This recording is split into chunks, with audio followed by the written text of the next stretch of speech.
Welcome back for another episode of Sunday SoulDay, fueling your mind, body, and soul with soulful conversations and life-changing insights. Have you ever struggled with anxiety or simply find yourself caught in constant rumination? What if the biggest obstacle to peace isn't what's happening around you, but what's happening inside your own mind? Today on Sunday SoulDay, I sit down with author, blogger, and software engineer Brian Sachetta, whose personal journey through anxiety and depression inspired his best-selling book, Get Out Your Head. Brian shares practical strategies for breaking the cycle of overthinking, calming the anxious mind, and building a life rooted in greater peace and purpose. This conversation offers a deep dive of compassionate insight and actionable tools to help you respond differently. Let's dive in and welcome him to the show. Welcome to Sunday SoulDay, Brian. Thank you. I appreciate you having me. Excited to be here. Likewise. Thank you so much for joining, and can't wait to just let the audience get to know you a little bit and your background. You know, as an author, a blogger, and software engineer from Boston, you've kind of shared your own battles with anxiety and depression, and it kind of left you feeling directionless. What was the turning point when you realized your personal healing journey could also become kind of your stepping into your purpose in the work that you're doing now? Yeah, that was definitely a transformational moment in the sense that it gave me some of that direction. It gave me some of that purpose. You know, when you are suffering a lot, whether it's from anxiety or depression or a tragedy or something in your life, right? One of the challenges is that not only are you suffering, but then also you have no outlet for that suffering. So if it's the anxiety, you say, well, okay, yeah, I'm dealing with this on a daily basis, but like, what is the point, you know? And so when you make that connection of whatever it is that you're struggling with, to then saying to yourself, not only can I help myself and improve my life while I do that, but also I might be able to then take what I'm doing and use it to help other people, to fuel a mission, that kind of thing. So it becomes like a 2-for-1, if you will. And then you have that mission, that meaning, that purpose to be like, okay, on those days where I'm not feeling so hot myself, yeah, I don't always want to get out of bed. I don't always want to go put in the effort, but this isn't just about me anymore, right? This is about other people that I could serve, other people that I could help, and taking it one step further as I'm going out, you know, in the world and saying, okay, what's something that I could learn? How do I better my situation? The piece of the mission comes in more. And that excites me, right? To be like, oh, let me go read that book. Let me go read that study that got published recently, because it might not just help me, but also I'm trying to find more ways to connect with my audience and my followers and improve their lives. So it all comes together in this nice fashion. Yeah, thank you so much. I love that you touched on just your ability to serve, now. And I think that is really like when you're stepping into any purpose that you're doing, there is an element of service. And I think when we're serving someone other than ourselves, because I find that that's when we're directionless. When we're so inside of ourselves, whether it's in our minds, like a part of, we're going to talk about your book, but it's like get out of your head. And I think a large part of it is when we live in our heads, in our bodies, and our stuff, like it makes us like, I think that's where a lot of tension pops up, and a lot of challenges and depression and all the things that we're seeing from anxiety. Like, what were you feeling, during that time? Like, take us back to that a little bit. Yeah, and I do want to just say that, you know, this was a journey of many years, if not a decade, where different struggles came up along the way. So with my two books, right? One of the crazy things was I felt as though I had been struggling with anxiety for a long time, eventually got to the point of working through some of that anxiety and quote unquote getting a grip on it, right? And then I wrote that first book, wrote my first book related to, you know, all the struggles and triumphs on the anxiety front, and boom, I found myself in the midst of a depressive struggle. So it was challenging where, you know, I there's kind of these peaks and valleys of, hey, you're not doing so well with this thing, then you're doing better with this thing, and then, you know, maybe along the way you're facing a different challenge. So I guess what would be most important to highlight, like, you know, there's different time frames there and different struggles along the way. I just want to give examples that are most pertinent to the audience. Yeah, I would say like, something that I love to give to the audience is just helping them understand like what you were feeling, or what like putting a little bit of emotion behind that because they may be in it but can't quite name it. Yeah, for sure. So to keep things concrete, like why don't we start with anxiety, right? So anxiety, I will put a simple definition on it and say that anxiety is future-oriented fear. So we all know that feeling of fear, right? Watching a scary movie, being in a haunted house, feeling as though something bad is imminent. Anxiety is that same feeling that we get when we're in that haunted house, yet it is sort of abstracted out over a longer period of time and it becomes indeterminate and it's almost this looming thing on our calendars or in our minds, right? So our brains really hate the idea of uncertainty. They want to know how things are going to happen, when they're going to happen, and they obviously want to know that good things are going to happen as well. When you take things that are uncertain in your life, for example, a job interview that you need to go to, or a date that you're going on, or a class presentation that you have to give, that situation that you are, hurtling towards becomes this uncertain thing that your brain doesn't exactly know what to do with. Now, if you are great at giving public speeches and you just love them, you're not going to feel that sense of anxiety. But I will say, one of the most common fears, if not the most common fear, that people will report is public speaking. People fear it more than death itself. So, for most of us, right, when we have that public speaking event on the calendar a week from now, a month from now, a year from now, whenever it's going to be, our brains see that time frame and say, "Oh my goodness, what could possibly go wrong not only during that speech but also in the time leading up to it?" And if you think about how anxiety works, and often people will say it's sort of like an offshoot of our survival mechanisms, right? It's part of our sympathetic nervous system or fight or flight nervous system, if you will.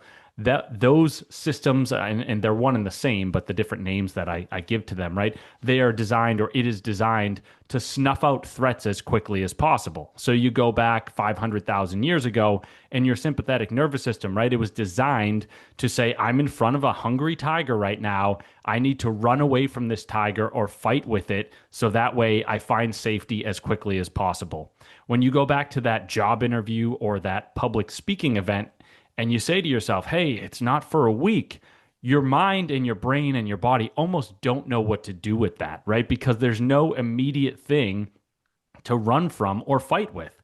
And so what ends up happening is we get that feeling of uncertainty, which turns into anxiety, and then the mind starts turning, and we have the doubt and the fear and all that. And when you start feeling those feelings of, okay, I have no idea what's going to happen. I'm very uncertain. I feel that dread. My heart is racing. I can't think straight. My palms are starting to sweat. Even though the speech is a week away, you have entered the realm of anxiety. This episode is brought to you by Rumi Notes, the second brain for thinking, reflection, and better decisions. Great ideas don't always arrive when you're sitting at your desk. They show up in conversations, quiet moments, and unexpected bursts of insights. Rumi Notes gives your ideas a place to grow, helping leaders, creators, and life learners capture what matters, connect the dots, and turn reflection into action. Learn more at ruminotes.com. I think most people are familiar with that concept, but it's very difficult to deal with, right? Because again, in terms of saying, hey, this is a product of the fight or flight nervous system, we look at that speech and we say, I can't fight with it. And I also can't run from it, right? It's just a week away and it's a commitment that I have signed up for and I plan on, carrying out. But what am I supposed to do with it right now?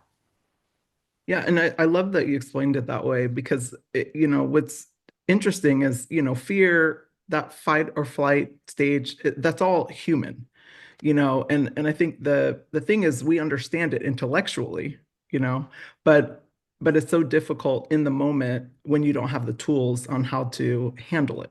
And so one thing that I talk very much about on the show a lot, I'm sure the audience has heard it millions of times now, is the difference between living, in fear and more presently in more of a loving state.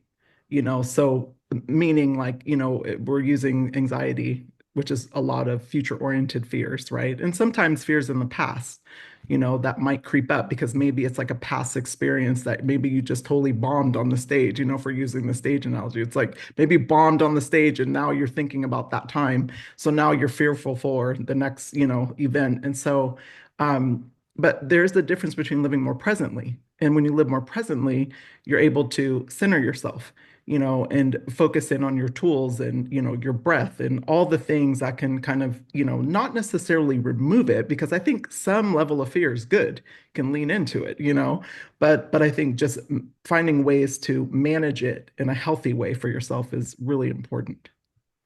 Yeah, all really good points. I love the fact that you said, right, like this is part of being human. The fact that we all get scared to some degree. It's important to remember that, right? Oftentimes, our brains, like they are so good and so creative that we're off in, some place in our minds thinking to ourselves that whatever it is that we have to do or we're about to do in a day or a week from now is somehow the worst thing that anybody has ever had to deal with. And possibly nobody has ever even had to deal with the thing that we are about to deal with, right? So we sort of it's not me sitting here and saying that we always blow things out of proportion or we do that on purpose, right? Our brains just see this thing and say, this is something that I've identified as a threat, and now I'm going to do everything that I can to extinguish it. The challenge is that like all of that internal wiring, the way that our brains work, the way that the fight or flight nervous system works, that worked successfully hundreds of thousands of years ago when we lived on the plains of Africa. Today, we live in a much different world than we used to, right? The problem is that we still have all of that internal wiring that says snuff out this threat as quickly as possible. So we're left with this thing that it's basically called an evolutionary mismatch, right? We were wired in a certain way in a certain environment.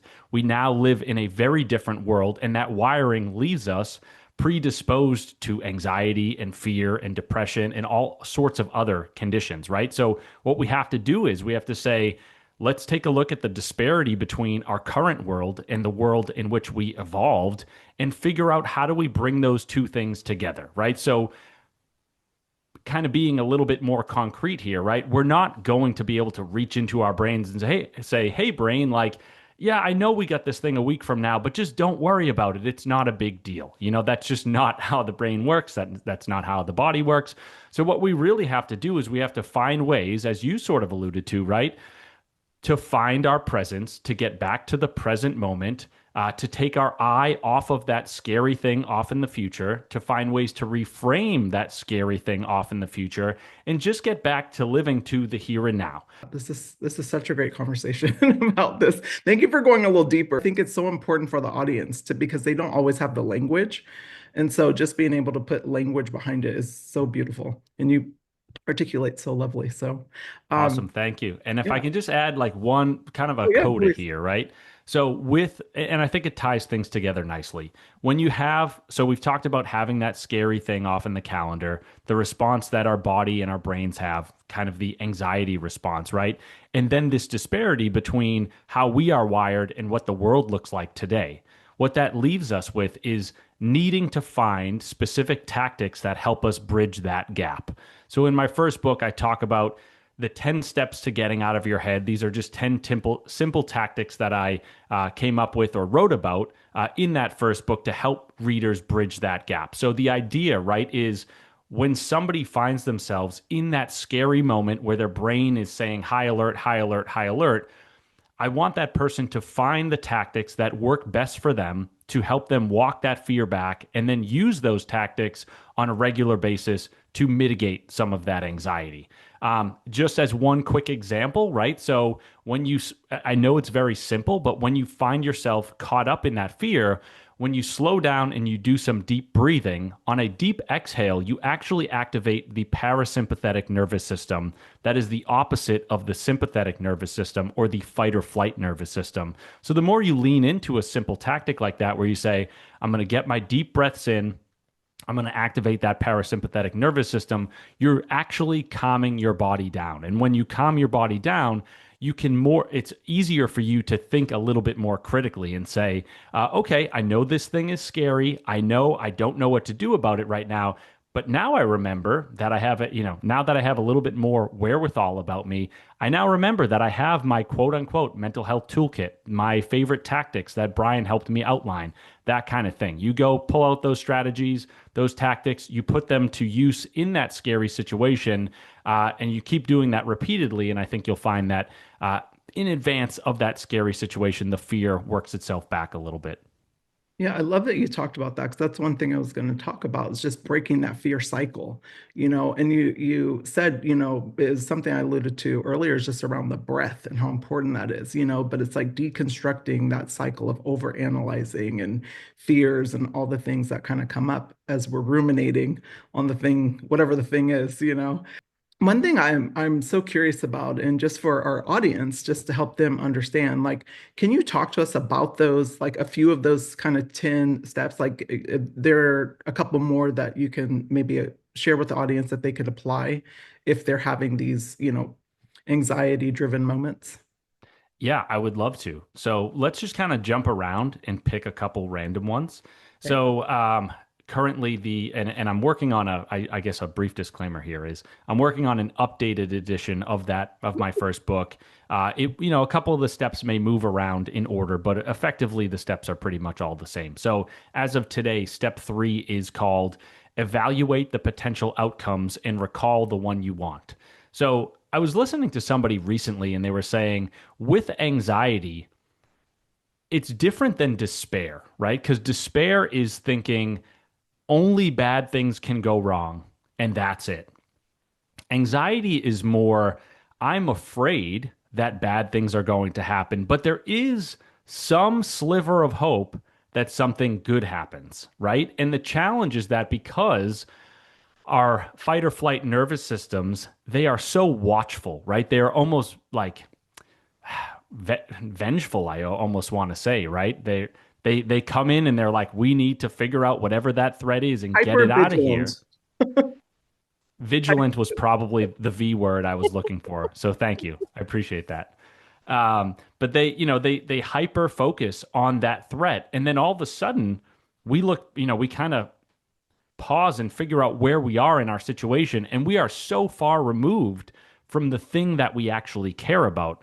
And we realize that all we've thought about for the last 10 minutes, hour, day, what have you, is the scary possibilities coming from this important event that sits on our calendars, right? So step 3 is basically saying, remember the fact that your brain tends to do this. It tends to use its negativity bias, which is a totally natural and human thing, to focus on negative potential outcomes and scary outcomes. And in doing so, it makes you forget about the maybe 1 or 2 positive potential outcomes that you want from this situation. So if you are giving a public speech, I mean, you didn't sign up for it because you hate public speaking and you want to go up there and bomb. You signed up for it because you care about the subject. It might help you make some money. It might be a meaningful speech to you. You want to connect with people in the audience. So step 3 is saying, think about the way that your brain works, that negativity bias, disconnect from that for a minute, and just recall the fact that even though your brain's doing all this crazy stuff and leaning into the negativity, there is actually that sliver of hope that exists that says, I might actually deliver a good speech. And when you think about that, again, it's a simplistic tactic, but just given the way that the brain works, when you're caught in one of these fear cycles and you think about the thing you want again, you're like, oh, okay, I'm not just going through this anxiety for nothing. I'm not making myself completely miserable for nothing. There is a chance here that something good happens. I hope that it happens. I want it to happen. And now that I think about it again, I do feel a little bit better. Tip number 2. Stop questioning yourself, right? And so obviously another kind of simplistic, like trite idea, but when you get into the nitty-gritty of it, right? A lot of us have learned one way or another that we almost need to go into our brains and like into our minds and visualize the thing that we want to occur, right? And as we start visualizing that outcome, since there is fear tied to that outcome, it becomes hard for us to foresee that positive thing coming to pass, or, coming to fruition. I would say that, there's a lot of different ways that we learned this idea, but let's just say, if you had ever read a book about like the law of attraction or something, and maybe you get some idea in your mind that says, as the law of attraction may also state, that if you don't foresee in your mind the outcome that you want to achieve, you will never be able to bring it to fruition in the real world, right? So people will often say, if you want to make something happen externally, you need to make it happen internally first. I am here to tell you that if that works for you, that's amazing, but it's probably not true. You think about all the things that you've done in your life where you didn't think about them at all, or you even thought to yourself, there's no chance that I could do this thing. There's no chance that this thing could ever happen, and yet it does. And you know what we feel? We feel surprise. So if we really needed to envision all the things that we do or want to do before they come to fruition, we'd probably never have that sense of surprise. So getting back to this sixth step, which is stop questioning yourself, is to say, okay, when you are running those creative visualizations, if you will, what you're really doing is you're saying to your mind, I don't believe that this thing could happen. Therefore, I am sort of questioning my ability to make it happen. And when we go through those visualization cycles, we're basically putting ourselves in a ruminative loop, right? So, what I will often say is if you are already scared about this thing, let's call it the public speech, and then you start visualize it or trying to visualize it. So you're taking something that you're afraid of, even though you sort of want it, and you're basically like your nervous system is wrapped up in both desire and fear. And so when you go to think about that thing that you want, and you're like, okay, I'm going to speak really well, I'm not going to be nervous, it's going to go great, that fear is still there. And that fear affects you in a way and kind of grips you. And it becomes very hard to then continue or succeed with your visualizations without feeling more of that fear and generating more of that fear. And as you do that, right, the doubt builds as well. And then you start thinking to yourself, can I actually do this? What would it actually look like for me to succeed? And you get caught up again in that ruminative cycle, and also this cycle of so many questions and so much doubt.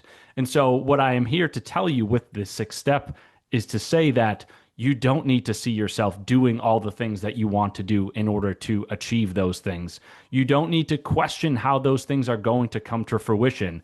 What you really need to do is get out of your head, stop generating all of that uncertainty, stop generating all of that uncertainty, fear and doubt, and just let things play out, if you will, right? We talked about presence at the beginning of the conversation. That's really what it comes back to. Get into the moment, let things happen, trust the fact that you know how to do this thing, your body knows how to do this thing, and then just let the chips fall where they may.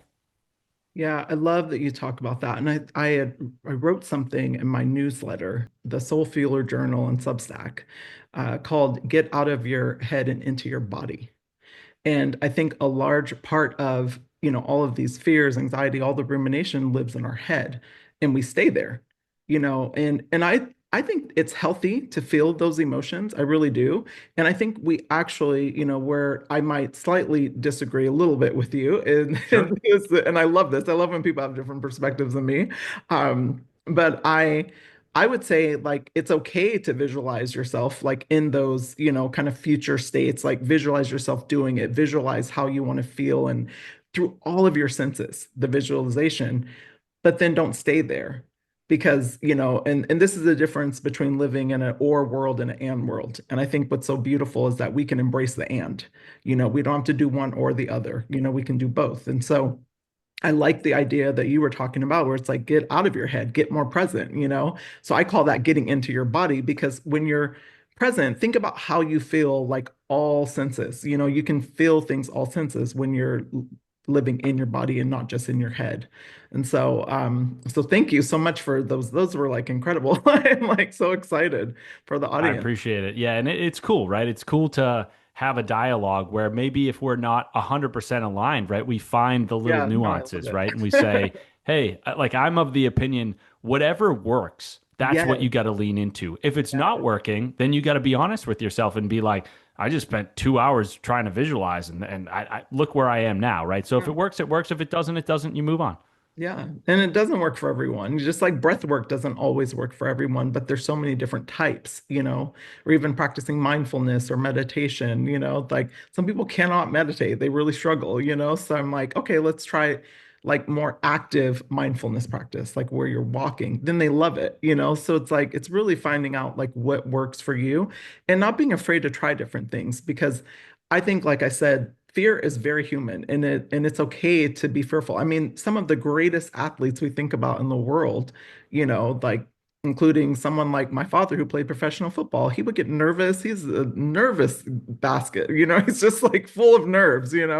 But he would go out and perform, he'd get back into his body before he stepped out on that field, and that allowed him to perform. And so same, I think about my track and field days. I used to get so nervous, stepping onto the line. It's like you feel all the butterfly, everything, and everything's like running on a 10. And so I just try and get back centered.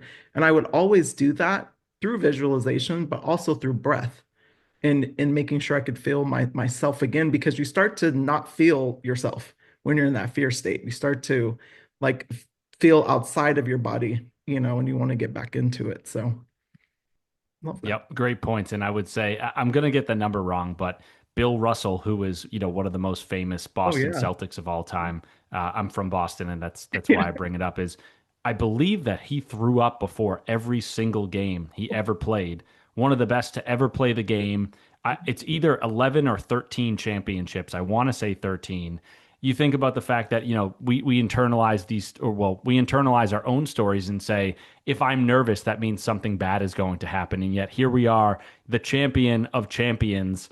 He used to throw up before every game. So yeah, bringing more humanity to these things and understanding that we all struggle to a degree. We all have these emotions. It's okay. It's part of being human. Doesn't always have to hold us back or hinder us. Exactly. Well, you emphasize that mindset work is such a powerful tool for healing. Like, what mindset shifts were most transformative for you personally that maybe you can share with the audience that they can start applying, to their daily lives? Yeah, I mean, this is obviously a broad question, so there's a million different places that I could go with this. But for me, I think two things come to mind. One is the idea that every thought that I had was important and that I had to give some weight to it, right? I almost had to give it a real consideration and contemplate it. When you start looking into neuroscience, they will say that you have about 60,000 thoughts a day. A lot of them are repetitive, many of them are negative, and many of them are also weird or intrusive or out of character, if you will, right? And so when I was younger, I'd have these thoughts, right? And a lot of people report having them, but most people don't want to talk about it because it can be unsettling, right? So you have some random fleeting thought about doing something out of character or feeling a certain way or some bad thing about to happen, right? Maybe it's, oh goodness, I had this thought that this horrible thing is going to happen to a loved one, right? And as scary as all those thoughts are to have in your head, the more that you actually consider them, give weight to them, and resist them, the more they get stuck inside your mind and your body, and the more control they have over you. So it's a very counterintuitive thing. But for me, a big mindset shift was just saying to myself, I give myself permission to have whatever thoughts I have, the scary ones, the unsettling ones, the out of character ones. I just have to let them go. I know that the more I fight with them, quite literally, they say, neurons that fire together wire together. So if I fight with these things, I am literally building neural circuitry around this issue and giving it a lot more weight and power in my own life. And I can look back and I can see now, after having done a lot of therapy and read a ton of books on mental health and whatnot, is that a lot of my own fears and phobias and issues are all things that started with a thought, right? And I said, oh, I don't want to think that. I hope that's not true. And I went to war against those things. And I did build that mental circuitry. all because I resisted those thoughts. So the idea that you don't have to fight with certain thoughts or any thought if you don't want to, uh, there's not necessarily any truth to a thought that comes into your mind just because it came into your mind.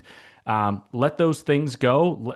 Stop giving them as much power by resisting them and fighting them. For me, that was like a massive breakthrough, right? Because when you sit on the other side and you say, oh goodness, I had this thought, I must be such a horrible person. I can't believe this came into my mind. If I acted on this thing, I would go to jail. I probably need to be institutionalized just for having this thought. Think of how much despair and distress you cause yourself in having that reaction. When you instead just say, it's a thought, whatever, I don't care, let it go, you just move on with your day. And I know it's easier said than done, but a lot of the times that is what you need to do. And that is also, we haven't used the term yet, but when it comes to like obsessive compulsive disorder, that's a lot of what you need to do, right? You have these thoughts that come into your mind, which become obsessions, and then you can't really find a way to manage them. So you start engaging in different behaviors called compulsions to find a way to distract yourself or counter these thoughts. In reality, right, one of the main ways, and not that there aren't other ways, but one of the main ways to heal from OCD is to just get to the point of making that mindset shift of saying, weird thoughts are going to come into my mind, scary thoughts are going to come into my mind, out of character thoughts are going to come into my mind, and I just have to let them go. That's how the brain works. It's not a big deal. That's so good. Oh my gosh. I love that you touched on that. And I think what's so interesting too about it is like if we think about energy and the way that energy works, what you're talking about is so freeing, and it's so much more freedom as opposed to getting stuck and holding on. And you think about OCD, it's like they're stuck on that thought. That's why they start becoming obsessive, and so like what you're saying is complete opposite, which is just allowing yourself to actually embrace the thought, and to have the thought and say, okay, like it came and now I can let it go. Like it's so freeing and, it creates more space, which if we think about energy getting stuck, it stays there. But when you allow energy to flow through, which is what you're saying about your thoughts, just allowing them to flow through, like it's a lot more freeing. It really is. And I would say, like, me and my therapist have worked on this one quite a bit. And a really key nuance that helped me was the difference between wanting the thoughts and just allowing them, right? When you're really anxious, when you feel awful, you don't need to be like, hey, this is amazing. I feel great. You don't need to lie to yourself. You just have to say, I accept the fact that things are this way. The more that I accept this fact, the quicker things are going to get back to normal, right? You almost just have to let them pass through you, as you sort of alluded to a minute ago.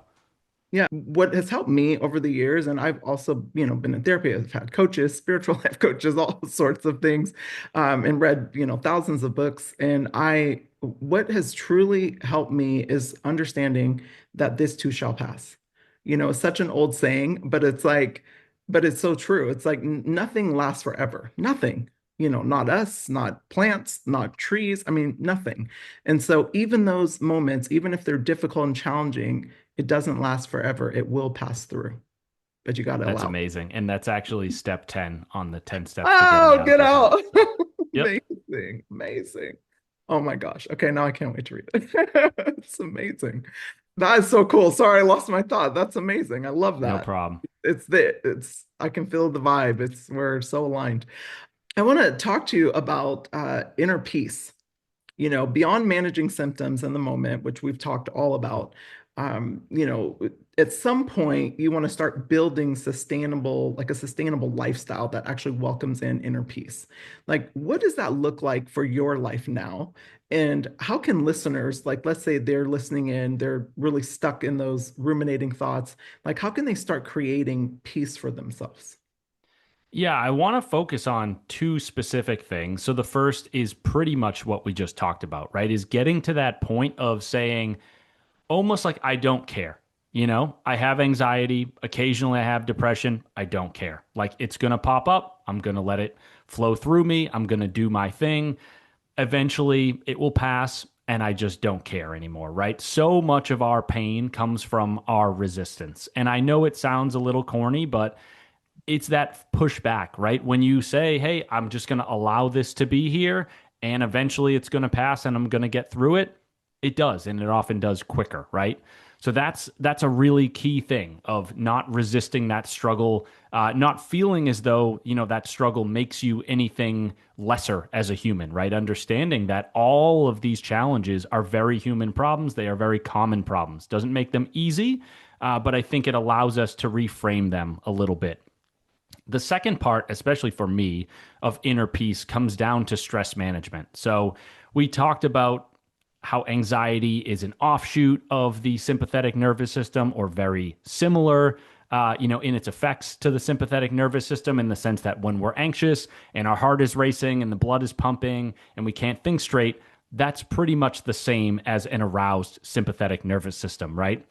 So you think about the world today and how busy it is and how stressful it is. And, we all have jobs. Maybe we're in school. We have a lot of commitments and friends and family and social life and all sorts of projects that we're working on and whatnot.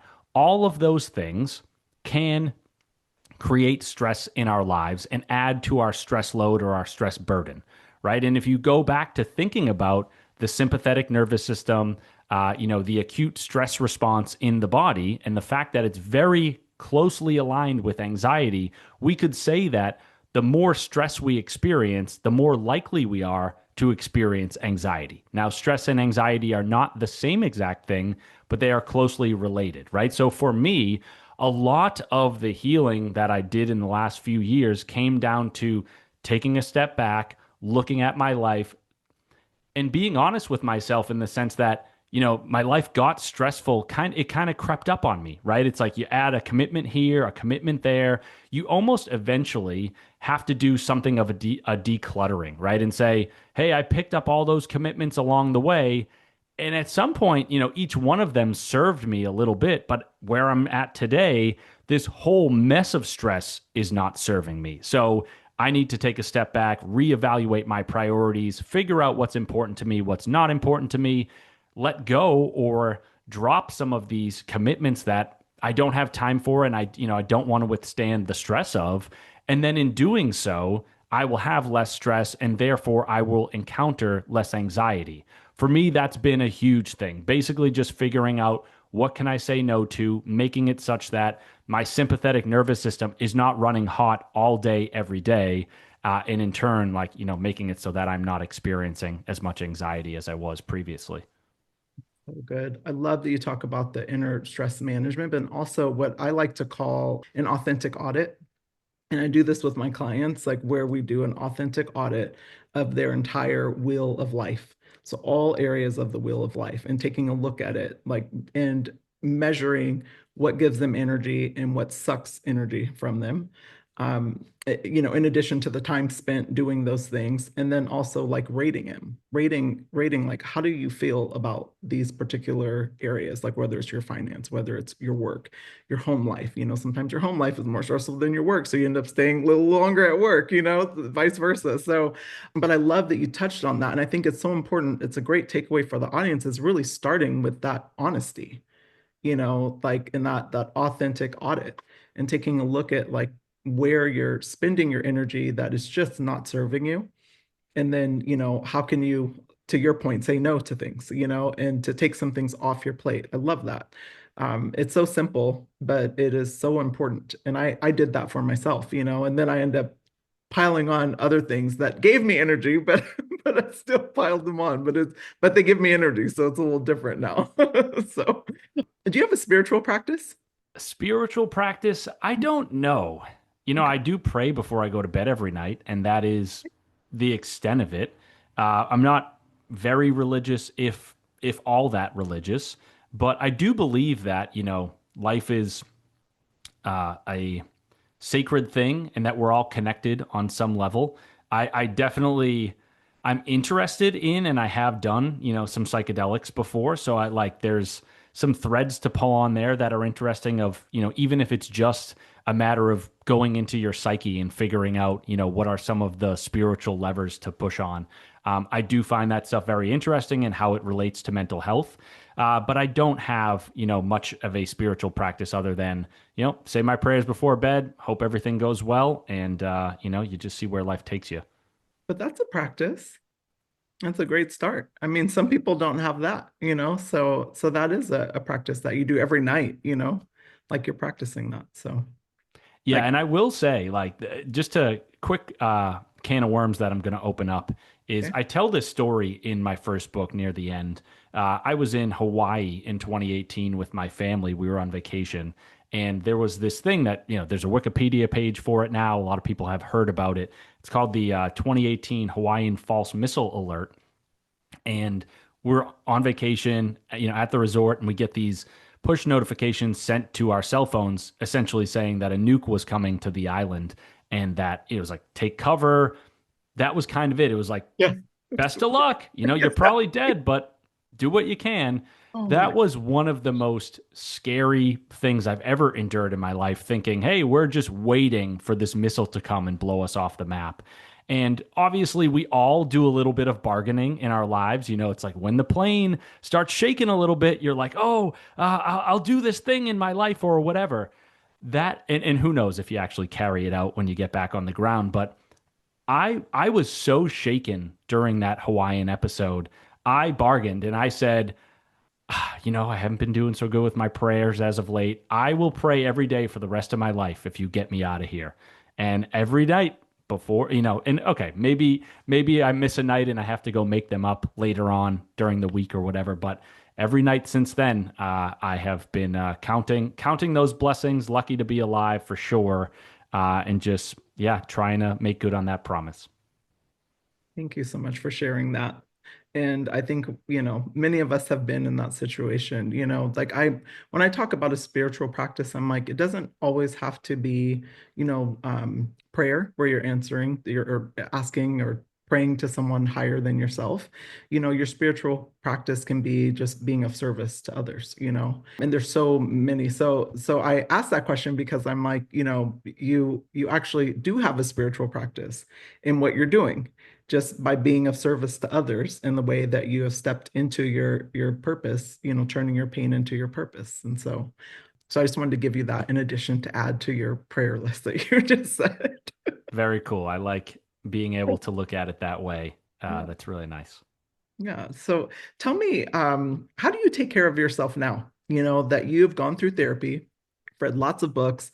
What are just a few practices that are, you don't have to give us your whole, things. I'm sure it changes at different moments, but what are some tried and true things that you stick to regularly that just help kind of take care of yourself, like fuel yourself back up, mind, body, and soul? Yeah, probably a lot of it is on the body side. And my girlfriend would laugh because she's like, she knows that I'm very regimented in this, but I know that if I'm not, like I'm going way down the rabbit hole in terms of feeling bad, experiencing anxiety, maybe experiencing depression. So like I stay very busy because I know that if I don't stay busy, my mind will collapse in upon itself. And maybe there's some work to do there in the future of like learning to just sit with my mind and be okay with what it comes up with. But I have found that, it's an okay game plan for me to say, I'm just going to continually stay busy, do things that are exciting and meaningful for me, and make it such that, like, in some ways, I'm kind of giving my mind something to preoccupy itself with rather than, coming up with scary ideas and possibilities on its own as a result of me being bored. So that's a big one. Second one would be physical exercise. So I usually walk for like, I have an Apple Watch. I try to get to like 10,000 steps every day. That's somewhere in the range of 5 miles, but obviously sometimes you're walking to the car, around the house, whatever. So it's not necessarily on the road methodically walking 5 miles, but it is a decent amount of time every day. And then I'd say 4 to 5 times a week, I'm either running or lifting weights. And the running for me is really like if there's a spiritual practice, it's actually the running. I have my music going. if I'm, at the right speed, like something in my brain aligns and I just see everything clearly. And that is one of the most spiritual things for me. And also, obviously, when I get off the track, I'm like, hey, this is awesome. I burned off a lot of that adrenaline. I burned off a lot of that cortisol. And I always notice, like, a slight shift in my mood in the positive sense of experiencing less anxiety for the rest of that day, feeling as though, my acute stress response or my sympathetic nervous system is just not as high strung for the rest of that day as it might otherwise be. So that's probably the second piece. And then the third piece is just around food and diet and whatnot. So, I make this argument in my first book, which is to say that you only have so much energy, if you will, in your life. And so if you are, fighting battles in one area of your life, that's a place that you are dedicating energy. And as a result, it makes it such that you can't put as much energy towards some other endeavor in your life. And so what I say is, right, like we who are experiencing anxiety and depression are fighting mental battles quite a bit. If some other battle pops up in your life, you have to go put energy into that battle and sort of abandon your post a little bit in the mental sphere. So what I say is, like, I try to eat clean and healthy because I know it helps me feel good physically. The days that where I go off, I eat a ton of junk food, I eat fried food, I eat pizza and all that, and it's like I'm not judging anybody for doing this. Like, pizza tastes great, it's awesome. I just know that for me, if I eat a bunch of crap and then I feel bad physically, I don't have as much energy to dedicate to fighting the mental battle. And that means I'm experiencing both the nausea and the heartburn, as well as the anxiety and the stress and the fear. And that's just something I don't really want to entertain all that often. So, as much as I love the taste of the pizza, I know that if I go too far with it, it's gonna come back in a double and negative sense in the future as, hey, I enjoyed that pizza, but now I'm experiencing the equivalent of twice as much negative energy in the form of anxiety an hour later on or 2 hours later on when I have an upset stomach. So I try to just eat a clean, balanced diet, make it so that way I'm never like, sitting on the couch being like, oh goodness, my stomach hurts. I have a sensitive stomach and that really knocks me out. So I just really try to stay disciplined with that. And that's where I laugh because I'm like, my girlfriend would be like, you do that too much and you need to do a little bit less of that. But you figure out what works for you and you lean into it. So. Oh, I love that you talk about food in that way.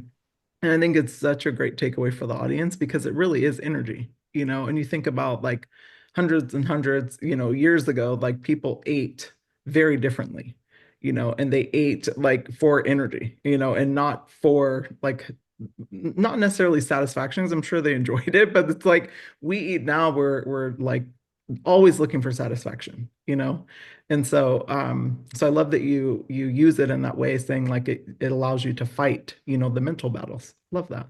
It's so simple, but it's a great takeaway. And something else you said, and it just got me thinking about spiritual practices. Like you talk about running and that runner's high that we feel when you get into that tempo, whatever it is, where you start to free yourself from your thoughts. That's what I feel. I'm a former track and field athlete, and that's what I used to feel all the time, like this runner's high, and and it did feel like a spiritual practice. And I think something that I have imparted with the audience through my social medias and a lot of my writing is the spiritual practice is surrender. And so wherever you find surrender, like that is your spiritual practice. And so whether you're surrendering into service, you're surrendering like you were in Hawaii praying to God, you were literally surrendering, or you're surrendering to your body when you're running, and all parts of it. So I love that. It's really cool. Yeah. And it's, as I think about it, I'm like, I almost get those feelings going right now. And I can hear the song in my head and feel Yeah. the alignment and almost wanting to scream and be like, let's go. Yeah, that's the spiritual practice. Oh, so good. Oh my gosh. Thank you so much for coming on. This was such an amazing conversation. You never know where it's going to take us, but this was so beautiful. And I just really appreciate your vulnerability and sharing your journey and also your wisdom. You have a lot of wisdom. Everyone, please go check out his book. If you are on Amazon, please buy it there. I'm sure you have a website as well. We'll be sure to link that down below so people can go to your website and purchase there. But thank you. Sounds amazing, and thank you so much for having me. Like you said, we vibed, and it was a great combo. So a lot of fun. Absolutely. And everyone, as always, have an amazing Sunday and do us a favor. Leave your favorite part about this conversation with Brian in the comments below and have an amazing Sunday.